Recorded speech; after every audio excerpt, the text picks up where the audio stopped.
Good morning बच्चों how are you. सब ठीक है मेरे प्यारे प्यारे बच्चे, अच्छे घर में है ना, और पढ़ाई भी कर रहे हैं। कितने प्यारे बच्चे हैं। सर्दी है फिर भी पढ़ रहे हो ना बच्चों। मैं सही कह रही हूँ ना। अच्छा पढ़ रहे हो बच्चों। देखो आज हम आपको व्याकरण में क्या पढ़ाने जा रहे हैं, प्रार्थना पत्र। बच्चों जैसे आप जो है, मैं आपको कहती थी स्कूल नहीं आते थे बच्चों, प्रार्थना पत्र भेजा करो, एप्लीकेशन है ना। तो प्रार्थना पत्र क्या होता है, जैसे हम जो है कई बार बीमार पड़ जाते हैं, कई बार हमें घर में बहुत ज़्यादा काम होता है, या हमारे घर में मेहमान आ जाते हैं, या हमारे घर में मम्मी या पापा या कोई और बड़ा बीमार होता है, तो ये हो जाता है आवश्यक कार्य। एक हो जाता है बीमारी के लिए कि हम स्वयं बीमार हो गए इसलिए डॉक्टर ने हमें आराम के लिए कहते हैं। एक हो जाता है कि किसी की शादी, अब शादी किसी की भी हो सकती है बच्चों, शादी भाई की भी हो सकती है, शादी बहन की भी हो सकती है, शादी चाचा की भी हो सकती है, शादी मामा जी की भी हो सकती है। तो शादियाँ किसी भी हो सकती है। तो हम क्या मांगेंगे शादी में, छुट्टी मांगेंगे क्योंकि हम लोग शादी में जाएंगे। तो जो अवकाश के लिए बहुत सारे प्रार्थना पत्र हो सकते हैं, चाहे वो बीमारी के लिए हो, चाहे शादी के लिए हो, चाहे घर में ज़रूरी काम हो, चाहे कोई अचानक मेहमान आ गया हो, ये सब। इस कारण हम क्या लेंगे, अवकाश लेंगे। ठीक है बच्चों। कुछ भी प्रार्थना पत्र होता है वो अवकाश के लिए अगर होता है तो हम ये स्कूल वालों को ही लिखेंगे। छुट्टी हम किससे मांगेंगे, स्कूल से। तो देखो, तो अवकाश के लिए हमारे चाहे कितने भी बच्चों प्रार्थना पत्र हो, प्रार्थना पत्र कितने भी हो सकते हैं, लेकिन हमारा मेथड जो है वो सेम होता है। सबसे पहले देखो आप, सबसे पहले हम जिसको भी लिखते हैं, जिसको एड्रेस करते हैं, जैसे हम सेवा में अगर हमारे प्रधानाचार्य हैं, अगर हमारे प्रिंसिपल सर हैं तो प्रधानाचार्य, अगर हमारी प्रिंसिपल मैम हैं तो प्रधानाचार्या जी कहेंगे। ठीक है, हमारी आपको पता है अपनी प्रिंसिपल मैम है तो इसलिए हम कहेंगे प्रधानाचार्या जी। तो यहाँ लिखने का तरीका वही, सेवा में श्रीमती प्रधानाचार्या जी। हम कौन सी स्कूल में पढ़ रहे हैं, जिस स्कूल में हम पढ़ते हैं वही स्कूल का नाम। हम रावत सीनियर सेकेंडरी स्कूल में पढ़ते हैं तो हम रावत सीनियर सेकेंडरी स्कूल लिखेंगे। हम लोग कहाँ पढ़ रहे हैं, हमारा एड्रेस क्या है, तो हम विवेक विहार वाले हैं। वैसे तो बच्चों हमारे स्कूल बहुत सारे हैं, लेकिन हम कौन सी स्कूल से हैं, विवेक विहार। तो यहाँ एड्रेस लिखा जाता है, कोई मानसरोवर, कोई विवेक विहार, कोई भाकरोटा, जो जहाँ है तो वहाँ ये एड्रेस लिखा जाएगा। तो ये चीज़ें आप दोबारा देखो कि सबसे पहले हम हेडिंग डालेंगे कि किसके पे लिख रहे हैं। तो हम लिख रहे हैं बीमारी में अवकाश हेतु प्रार्थना पत्र। फिर हम लिखेंगे सेवा में श्रीमती प्रधानाचार्या जी। जरूरी नहीं है श्रीमती, कहीं प्रिंसिपल सर भी होते हैं तो इसलिए हम प्रधानाचार्य लिखेंगे। ठीक है। उसके बाद हम रावत स्कूल से हैं और विवेक विहार से वो यहाँ लिख देंगे। अब हम जहाँ सर हैं तो महोदय, अगर मैम है तो महोदया। ठीक है। अब हम लिखेंगे सविनय निवेदन। अब हम ये बताएंगे कि हम क्यों नहीं आ रहे स्कूल में, रीज़न तो बताएंगे, कारण। तो सविनय निवेदन है कि मुझे पिछले 2 दिनों से तेज़ बुखार है, यानी बुखार है मुझे, मैं अभी पूर्ण रूप से स्वस्थ नहीं हूँ। डॉक्टर ने मुझे 2 दिन आराम करने के लिए कहा है। जब हम दवाई लेते हैं तो डॉक्टर हमें कहते हैं 2 दिन आराम करो, कोई कहते हैं 3 दिन। तो हमें जितने दिन बच्चों छुट्टी लेनी है, चाहे वो 2 दिन हो, चाहे 3 हो, 4 हो, तो हम वहाँ दिनों के लिख देंगे। तो मैंने लिखा है 2 दिन आराम करने के लिए कहा है, अतः आपसे प्रार्थना है कि मुझे 2 दिन का अवकाश प्रदान करने की कृपा करें। मुझे कितने दिन की छुट्टी लेनी है, 2 दिन लेनी है, 3 दिन लेनी है, 4 दिन, वो मुझे बताना पड़ेगा। तो हम इस प्रकार मैंने लिख दिया कि मैं बीमार हूँ। मैं क्यों छुट्टी ले रही हूँ, कि मैं बीमार हूँ। तो हम अपनी बीमारी का ऐसे लिख सकते हैं प्रार्थना पत्र, सबसे छोटा और सुंदर। ठीक है बच्चों। उसके बाद हमें ये पता होना चाहिए कि हम जो है धन्यवाद लिख के, अब अगर हम बॉय हैं, अगर हम लड़के हैं तो आपका आज्ञाकारी शिष्य। ठीक है, नीचे इस तरफ लिखेंगे आपका आज्ञाकारी शिष्य। अगर हम गर्ल और लड़की हैं तो आपकी आज्ञाकारी शिष्या। ठीक है। यहाँ पर हम अपना नाम लिख देंगे। क्या लिख देंगे हम यहाँ पर हम अपना नाम लिखेंगे। मेरे नाम सरस्वती हैं, मैं अपना नाम सरस्वती लिखूंगी। अब इसके बाद आ जाता है कक्षा।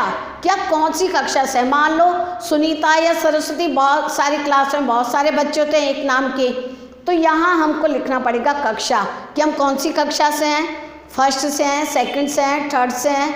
तो हमको यहाँ क्लास अपनी अपनी लिखनी है, चाहे उस फर्स्ट हो, चाहे सेकंड हो, चाहे थर्ड हो, चाहे फोर्थ हो, चाहे फिफ्थ, यानी कोई भी क्लास हो।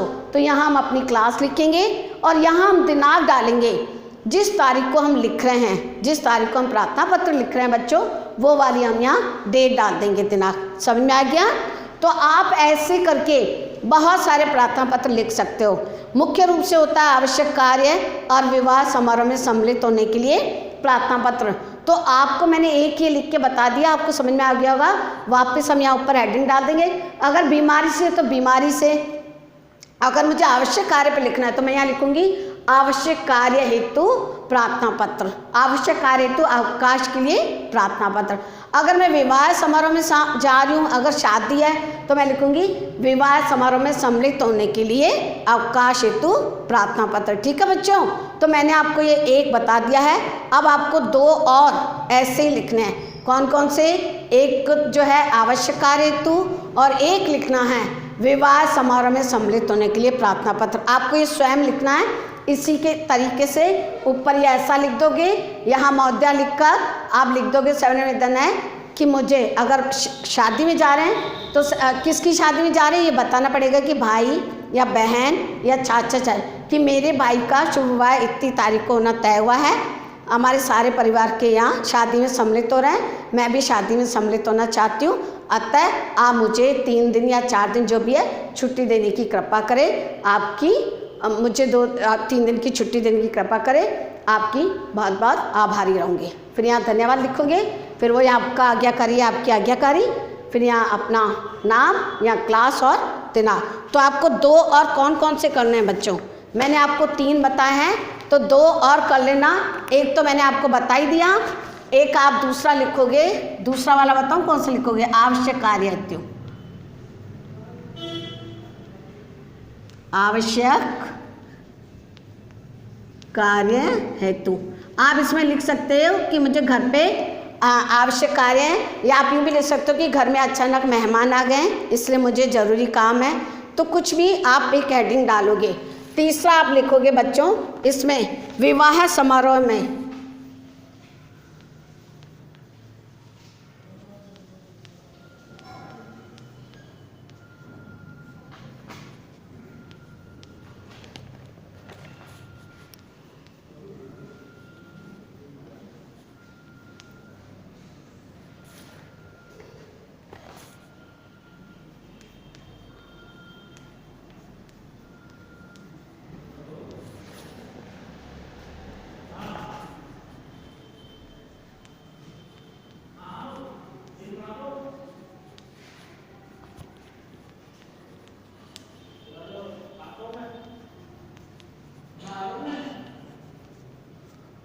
ठीक है।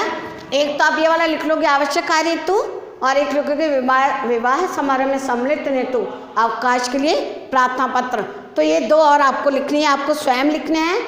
और दूसरी बात ये देखो कि प्रार्थना पत्र लिखा जाता है, कहानी लिखी जाती है तो बच्चों अलग पेज से लिखी जाती है। ऐसी नहीं कि एक ही पेज पे 3-4 लिख दो, नहीं। ऊपर का हेडिंग ऊपर लिखना प्रार्थना पत्र, उसके बाद ये लिख के और फिर ये लिख लेना, उसके बाद दूसरे पेज में आप ये लिखोगे और नेक्स्ट पेज में ये लिखोगे। अगर आपको नहीं समझ में आता तो आप मेरे व्हाट्सएप नंबर पे पूछ भी सकते हो कि मैम मुझे ये वाला समझ नहीं आया, आप मुझे बता दीजिए, तो मैं आपको बता दूंगी। ठीक है, लेकिन राइटिंग अच्छी, लिखने का तरीका यहाँ अच्छा, कहाँ कोमा लगता है, कहाँ नहीं लगता, कहाँ फुल स्टॉप है, कहाँ क्या है, कहाँ लिखना, इस तरफ से लिखना है या उस तरफ से, हम नाम इस तरफ से लिखेंगे, तो ये सारी बातें हम देखते हुए 2 आप स्वयं लिखोगे। ठीक है बच्चों, अच्छी लिखोगे, अच्छा पढ़ाई करो और लर्न भी करा करो, याद भी करा करो लिखने के साथ साथ, और घर में सुरक्षित रहो, स्वस्थ रहो और अच्छा काम करो, प्यारे प्यारे बच्चे बनो। ठीक है बच्चों। और दूसरी बात मैं एक और बताने जा रही हूँ कि मैंने जो आपको रीडर है, इंग्लिश मीडियम वालों की बुक रीडर वाली मधुबन है और हिंदी मीडियम वाले बच्चों की सरिता है। ठीक है बच्चों, 4th तक। तो जो है आपको जो है वो बुक जो है वो तो मैंने 60% सिलेबस दिया है, लेकिन व्याकरण का कोर्स है बच्चों वो सारा आएगा। मैं आपको बार बार एक ही बात कह रही हूँ कि व्याकरण में जितना भी मैं करवा रही हूँ कॉपी में, वो सारा कोर्स आपके एग्जाम में आएगा, इसलिए आप अच्छे से पढ़ो, अच्छे बच्चे बनो। ओके बेटा, थैंक यू।